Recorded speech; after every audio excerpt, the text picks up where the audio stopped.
welcome to this week's video. Thank you for joining me. So today is going to be another sketchbook tour. This is my third sketchbook tour now. They seem to be really popular and I'm glad you guys are liking them. So I put a little poll on my YouTube community bit saying, well, asking you what you would like to see this week. So either a sketchbook tour, an artist vlog, or a studio tour, because I haven't done a studio tour yet. So the most popular one was a sketchbook tour again, so that's really good. I'm gonna make one of those for you guys now. And then the other most popular one was studio tour. So I'm thinking maybe I will do that next week for a video. So yeah, sketchbook tour, just one, and then I'll do a studio tour next week for you. So yeah, let's get into the video. So today I'm going to be showing you my largest square sketchbook from Seawhite of Brighton. It's a hardback sketchbook, and yeah, these are the cute little stickers I've got. Just started a little sticker collection on the front of it. So this cute little cross-on is from Prints by Millie, and then this is just one from Redbubble and just my own logo sticker. But I want to start putting more stickers on the front of all my sketchbooks to support smaller businesses and artists and creatives. So if you have any suggestions or know anybody that sells really cute stickers that I can add to my collection, then tag them down below in the comments, or just comment a link to their shop, or just tell me who they are so I can start adding to my little collection. In my previous sketchbook tour, one of my previous sketchbook tours, I showed you my sticker collection on my A4 hardback sketchbook. So yeah, this is kind of the vibe I'm going for each of my sketchbooks. So yeah, if you want to know where all the stickers are from, I'll link the video down below for you. So this sketchbook is actually split into two halves. So I haven't actually finished it yet, but it's one of my favourite sketchbooks and I just really wanted to show you it. So there's a big gap in the middle where there's not a lot of work. So the first half of this book is from when I started my fine art degree in Winchester. So that fills up the first half. That was my first year that I used in the sketchbook. And then the second half of this sketchbook is more recent, so maybe I started it last year or the year before. So yeah, it'll be interesting to compare the two halves.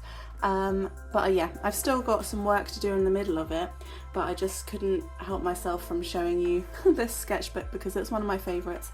And then maybe this can be part one of this sketchbook tour, and part two of the sketchbook tour can be when I finally finished the whole sketchbook, and I'll show you the middle pages. But yeah, let's start with the first half of it, I suppose. This is just a little title page. So before we started our first year of university, they gave us a project to do over the summer. So yeah, just was practicing some nice writing and some colours and some little biro flowers. So our task was to explore different galleries and exhibition spaces, basically. So I just thought I'd write down the task. I went to a level 1 show, so part of the course at my uni was every time we did a project we do a little show to exhibit our work. So I just wrote a little bit about how that went, and then these were some photos that I printed out and stuck in. So these are other people's works, and then this was my work. I did a really big, I think it was like an A1 or an A0 painting on a black bit of mount board, and you can see here I've really gone in with like different textures, used like quite a small brush and like built up the texture in the piece. So yeah, I started off doing portraiture, I think, in my first project there. Yeah, I quite like the colours of this one, using like the purpley blues for shadows. But yeah, it's quite like a warm piece, like lots of red and warm colours in it. It gives it some angry vibes, and his expression as well. So I think it all kind of works well together.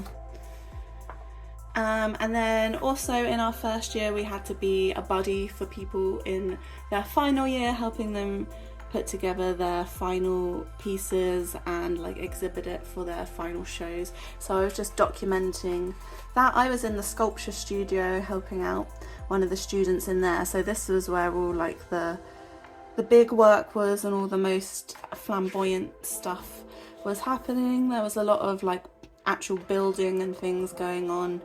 Tyres, this was my buddy's work. I was helping her gold leaf the outside of tyres. So yeah, this was her art piece. Then I went to Harry Potter World in the summer as well in London. I don't think it's even called that anymore. This was like nearly 10 years ago, I think, that I went there. So it's probably changed quite a lot since I've been there. I'm actually going back in a couple of weeks' time, so maybe I'll take you along with me and do like a little comparison. But yeah, so I thought I'd take the opportunity while I was there to look at all the art and the portraiture and the portraits that they painted for the films. Then I went to the Portsmouth Uni degree show, their final year show. So yeah, I just took some photos of the things that I liked and examples of how they exhibited work and stuck them in. So this half of the sketchbook is more just like a scrapbook and a journal. Just a place for me to document what I've been up to, really. So here are some of the flyers and some postcards of people's work from the show that I really liked. Then I went to the National Portrait Gallery and kind of had a look at how they were laying out some of their exhibitions and kind of drew out some of the ones that I liked and I thought I could use. This one was quite interesting. They were like facing away from each other, like floating on the wall, like out from the wall, which I thought was quite interesting. And then this one, they were really tall, like you could walk in between them and they were just layered up. So from this angle, they looked like they were all overlapping, but as you got closer, they kind of, you could see each individual one. Then I went to the South Downs College Art Foundation show, which is my friend was exhibiting in this show. So I took some pictures of the work that I really liked. I love like the textures in these paintings, and then I really like these portraits. I also documented going back to my old college to do a talk about what the first year of university was like, and then I kind of just noted down all my findings from over the summer of how to put together an exhibition. I was also really lucky that summer to go to Hong Kong with some friends, and we went to some art exhibitions, so I've just kind of popped in some of the exhibits we went to. This was one of my favourites, Tempting Touch, so I just stuck in the leaflet for that. But they had loads of beautiful sculptures, and the way they had lit them in a dark room, you could really emphasize like the shape of the sculptures. The light and the shadow was really dramatic, which was really, really nice. It'd be really nice to paint or draw those, I think. And then this was just some Chinese painting, kind of like the history and the movements of it. And then some antiques that were displayed that I liked, so I popped those in. There was also a Dare to Dream Snoopy exhibition in this massive like Snoopy sculpture, so I took some photos of that. And then I just did a bit of artist research on some of the artists that I thought were quite inspiring throughout the summer, and then we had to kind of think of an idea of an exhibition ourselves. So I was trying to see how I could use my parents' home, because I was still living at home at that point. So maybe using the dining room and just kind of mapping out where work could go. And then I had an idea of doing it in the garden as well. So this is just like a little pro marker, coloured quick scribble, and then yeah, just jotting down ideas like pros and cons. And then I had an idea about using my bedroom, and then just did some like fine liner drawings and a little bit of pro marker to add in some colour. I actually really like this drawing. I don't know why, maybe it's the colours, but yeah, I just quite like that as a blocked off little drawing illustration. And then I was looking at some artists that use text, because I was thinking about using text in some of my art, just sticking in some examples. And then I was kind of writing down quotes from all my research over the summer that I really liked and wanted to use. And then so I ended up doing like a little mini exhibition just for this project in my bedroom and documenting it in here. I took some photos of what it kind of looked like and what I did, and then people coming to have a look, mainly my friends and family.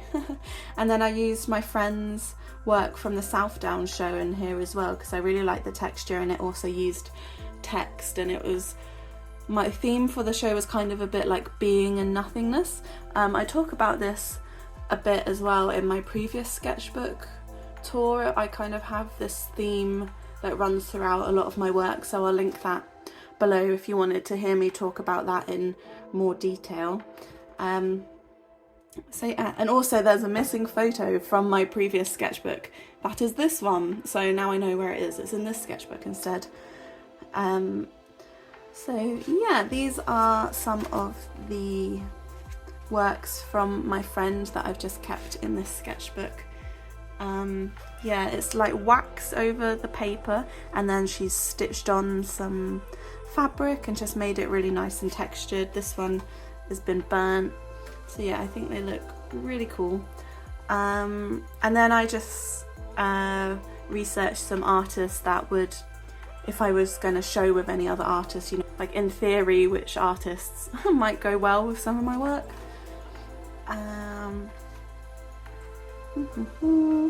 Just some more artists, like I love these double exposures, and this painter, just how he's used the same space in one still image to depict many things that go on within a person's life. And then that's kind of where it ends for like the first half of the sketchbook. All these pages are blank. And then I kind of started this side of the sketchbook from the other end, and then my idea was kind of just to meet in the middle.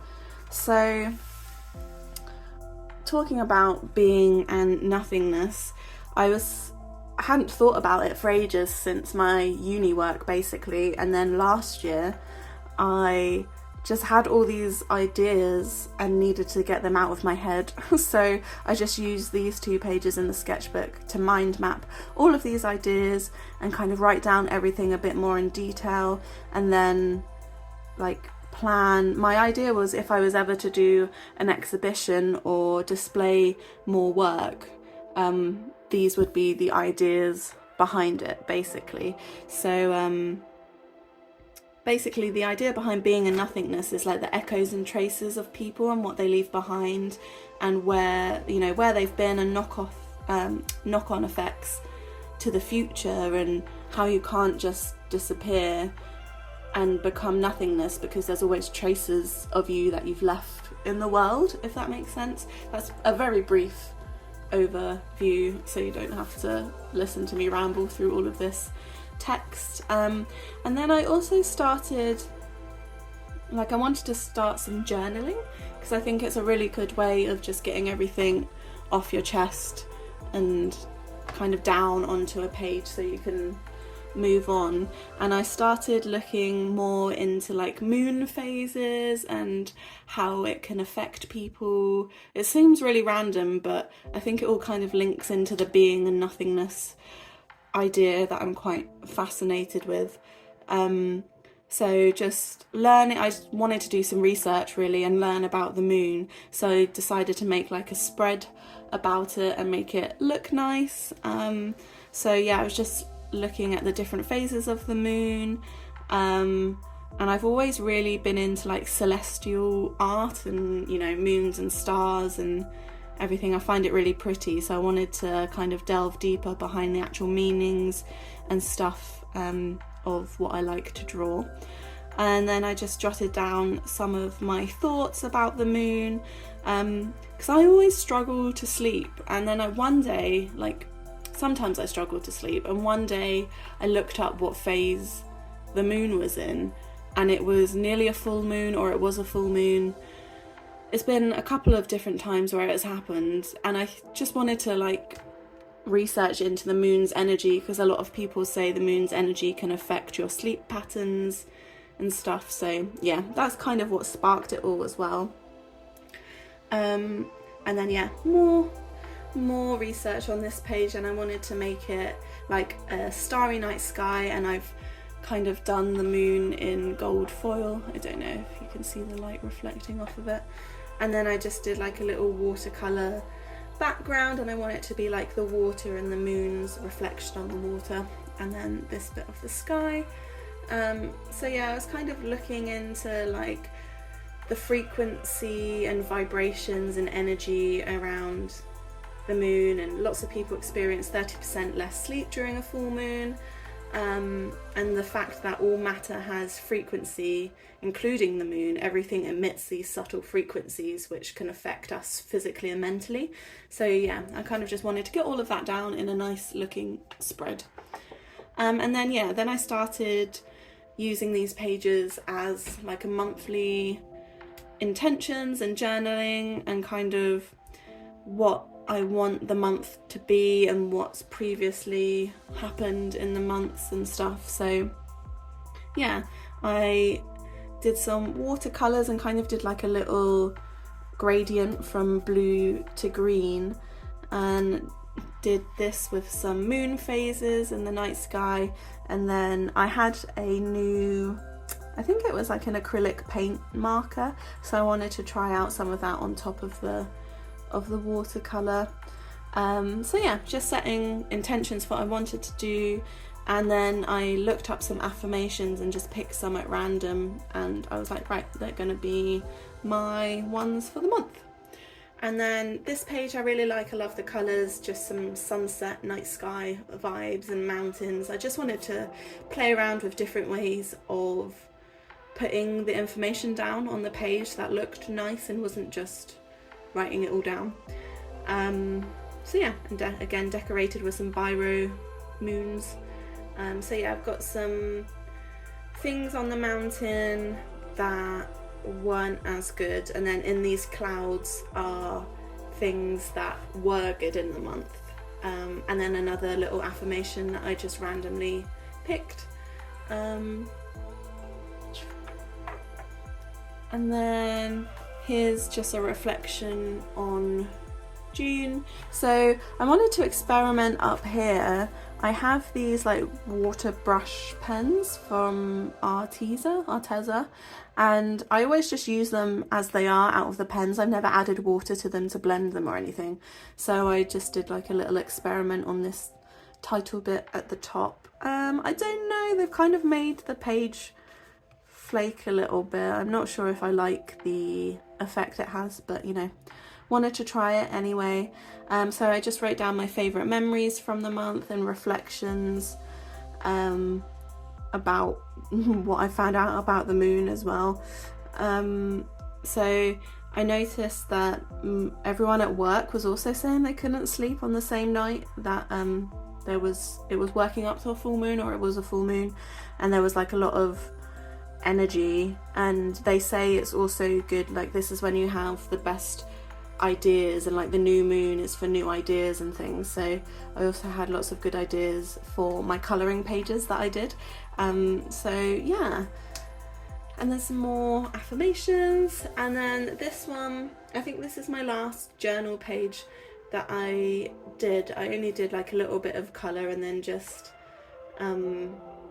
biro jotting down some little doodles, but nothing too fancy in this one. And then it just turns into paintings. So I think the rest of the sketchbook is just me experimenting with different landscape paintings. This one, because I was drawing trees and leaves on this page, I think I really wanted to experiment with that a bit more. So I just did 4 different types of leaves in biro pen, and then watercoloured over the top and added some splashes, and then carried on with this green theme of a forest. So this was just a watercolour wash, and I let it dry and then gradually built up each layer to give like a sense of depth in this landscape. I kind of, from then on, I didn't do much on these pages because I didn't want to ruin the other side. Like in my other sketchbooks, I've watercoloured on both sides and they've been fine. But just for like if I ever wanted to tear them out the sketchbook and frame them and stuff like that, I didn't do it on the other side of the page, even though the pages in these sketchbooks are really, really good for like all sorts of mixed media, and especially water mediums. They've got extra wet strength, which is what I really like about the Seawhite of Brighton sketchbooks. But yeah, just in case I wanted to take them out of the sketchbook for any reason, I didn't do them on either side. So then this page is a much warmer, richer, brighter sunset desert cactus painting. And then this one is a Patronus from Harry Potter. I've always been obsessed with Harry Potter, even like ever since the first film came out. So I think we just rewatched them, or wanted to rewatch them. And once I saw the Patronus in the film, I just think they're done so beautifully that I kind of wanted to just give it a go. I always get inspired and then want to paint something. So yeah, this is again, all of these are watercolour. So I just started out with like these circular motions and made it darker at the edges, and then painted a darker tree in the foreground, and then the deer is just done with white gel pen, and then I did like a little bit of reflection on the tree. I actually really like this one. I've never worked much with reds and pinks, so that was what this experiment was all about, and then doing the mountain in purple and some trees in the foreground. Yeah, I think this one's really pretty, and then leaving this, like working loads of water into this spot so it stays clear as the moon. And then a similar one but with darker purples, more of a bluey purpley tone. Yeah, really happy with this one. I add stars and moon and stuff over the top just with some white gel pen, and then some like darker purple trees in the background to give it a bit of depth, and then like the blacker ones in the foreground. This is again a really, really nice one. I love the colours in this. I actually have scanned this one in and got it printed really, really big to put in my living room, and I framed it. The same with the green trees as well. So with this one I did the same. So I will show you a little shot here of what they look like in the living room actually, and once they were printed out really, really big, I've added some gold leaf to the prints as well, just to give it an extra something so it catches people's eyes when it's up in the wall in our lounge. And then I got some wooden frames made for them that match our living room as well. And then this is a night sky, a big orange harvest moon. I think there's a few different ones like the harvest moon and stuff, but when they're massive and big and orange, I think it looks so cool. I didn't do this like enough of a circle. It's more of like an oval, which is a bit annoying. But yeah, I quite like how it's turned out anyway. The contrast of the blue and the orange is really, really nice. And just like layering up the different watercolours. So the sky looks really nice and textured with different colours. And again, with some white gel pen over the top for the stars. And then again, a similar vibe, but again, trying to use the warmer orange and reds, which I don't do very often. So yeah, just practicing with those really in a different perspective of the trees. So like you're looking up into the sky. And then this one kind of got a combination of all the blues, yellows, like warm and cool colours there, which I wanted to try. And I like how the red kind of highlights a bit of the shadowy trees and forests and stuff, and then you've still got the reflection of the sun on this kind of snowy bit down here. So just as the sun is setting from like a nice blue sky when the sun starts to set, this is kind of the vibe I was going for on these paintings. So all of these landscape ones I did maybe 2 years ago, when I had loads of time left after the Christmas rush, so I think it was January, and I didn't have any commissions to do, and I could just do paintings for myself that I never usually get to do because I'm busy doing commissions or painting for other people and working on projects. So it was really nice just to sit down and do some paintings in the evening. My husband, who's in the Navy, was away on deployment as well, so I had all the time in the world just to myself to sit and paint. So yeah, that's what I did with most of my evenings in that winter. This is a mushroom that I'm painting, or a toadstool, whichever one you want to call it. I did a how to paint a toadstool video tutorial, so I'll link that down below as well for you if you want to watch it. But yeah, I did it in this sketchbook, so if you'd like to see how I painted this one, I will pop the link down below for you. And then this one's quite interesting. I used acrylics for this one instead of watercolours. I just fancied using some like thicker paints. So yeah, I'm quite happy with how it's turned out. I really like the gradient of the dark blue to the yellow and the greens you kind of get in the middle, and some textured clouds, and then again, yeah, the reflection on the water and the reds that highlight the dark landscape. So yeah, I think it could have been a bit more detailed. This one was a bit rushed, but yeah, overall pretty happy with it. And then this was a painting I did for the recent coronation of King Charles III. So I just wanted to do a little painting to represent this point in history and something that I could post on my social media and stuff as well. So this is acrylic. I just painted the background, and then did an outline of the crown in an acrylic marker, and then painted it in. Really, this is like gold metallic paints, and I've done it again quite thick, so I've got the texture of like the little bubbles along the edge of the crown.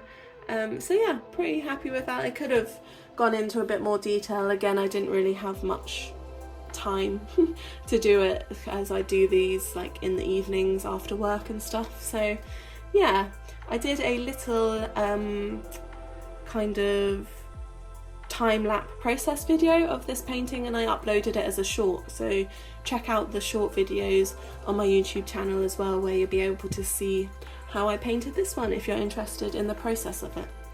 And then that's it. Then we're back to the middle of the sketchbook. So I will update you and give you another sketchbook tour once I've finished the middle of the sketchbook. If you have any suggestions on what I could paint in the middle, what I could fill the pages with, then please do comment down below, and yeah, I'll get around to painting those soon, hopefully for you, so I can show you. Thank you so much for watching this video. I hope you enjoyed it. If you did, please leave it a thumbs up. Comment down below what painting was your favourite as well. I'd love to know. If you'd like your own Seawhite of Brighton sketchbook, then they've kindly given me a 10% off code for you guys, so use the code BF10 at checkout on their website. I'll link it down below, and you can get 10% off their products as well, so we can have matching sketchbooks and we can sketchbook together. So yeah, that would be really cool. So yeah, get yourself one of those if you'd like to. They're the only sketchbooks I've ever used. I really like them. I've been working in their sketchbooks for over 10 years now, and I've never felt the need to go and buy myself a different sketchbook. So yeah, I would highly recommend. So if you want one, use code BF10 at checkout. So that's it for this week's video. Thank you again for watching, and I'll see you next week. Bye.